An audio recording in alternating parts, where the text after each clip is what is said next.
a sprawling space in the middle of the Golden Mile.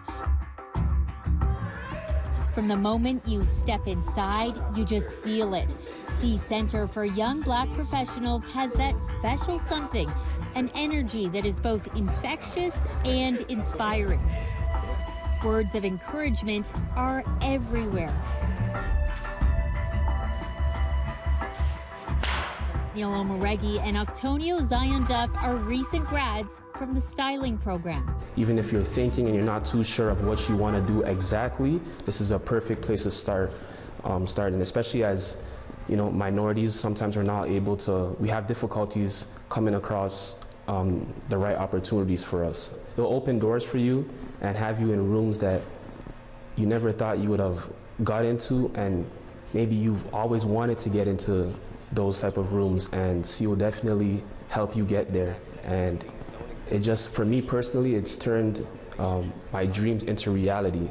I definitely want to continue working in that field and just like being a trailblazing voice in those spaces, because I think my work here and the work I've done on set of Sort Of has really helped illuminate a space that needs to be filled, and I know that I have the capacity to do. Executive Director Agapi Gasesa says that kind of empowerment is exactly what the center aims to instill with every student. I often say the hardest job we have here at CEE is to undo the lie that's been told to our young people about our young people in how to move forward, because all of them have been told by the education system, by workplaces, by perhaps even family, friends, what they see in their community, that they are not worth it, they cannot do it, and it takes a while for people to be able to change their mindset around that to, I can do this, I am able, I am brilliant, and for them to be able to step into that. The classes are small on purpose, about 10 to 15 people. CEE tailors programming to labor gaps in the Canadian market, finding niches to get Black youth from the back of the unemployment line to the front.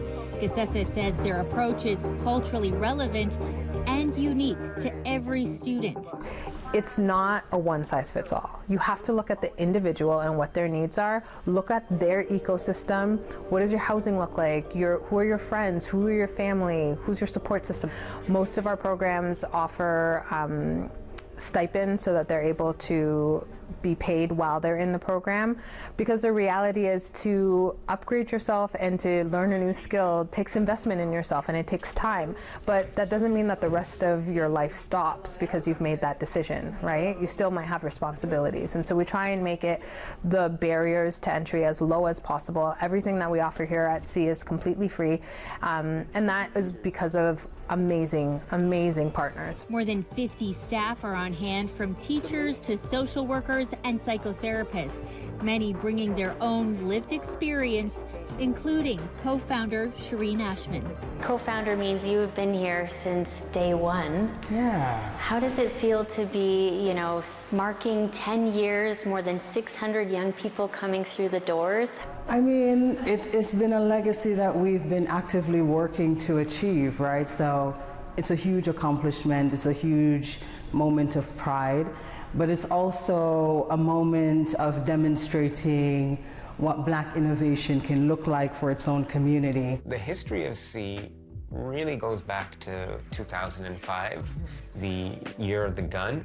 It was a year that was incredibly traumatic. So many young Black men and women lost their lives. So literally it was like Kofi and I in our car driving around, stopping youth. I mean, I'd walk into the mall and just stop random Black youth, directly asking them what they need, versus us coming to say, here's what I think you need, right? I know for you, part of that story is lived experience with gun violence. I don't know if you want to speak about that today, but it has been part of your story, and I feel like informs and how you interact with people because you've been there. I mean, listen, it's very interesting when you think of how small a bullet is and what it can do when it ricochets in your life, right? What I saw within myself, the options and opportunities that I was looking for that weren't there for me as a youth, I was looking to make that possible for the next generation of Black youth. Because I think the talent is unquestionable. The black talent is there, right? So what we're missing was the platforms, the opportunity, and the options. We are heading into this election. It is kind of a time of like reflection and thinking about renewal and hopes for the city as well. What are you thinking about as we head into the election next week? Listen, my hope is that we come to a place where we center people first, right? And you create the policies and the possibilities around people and what they need. There needs to be more spaces like this in communities that have been long underserved and not invested in. So yes, a space like this in Scarborough is quite important. And I mean, I grew up in Scarborough. I grew up in Malvern, a priority community. So to be able to be a part of implementing a space like this in Scarborough that is not downtown centered and centric is building out the ecosystem in a way that I think creates a safe space, a braver space, a space for Black youth to create a space for community to convene and build and grow together. And I often see myself in who we support in terms of our membership and their lived experience that are very similar to mine. And so my word of encouragement is, if you think I did, you also can. The team at CEE recently expanded to Montreal, and they have hopes to go national.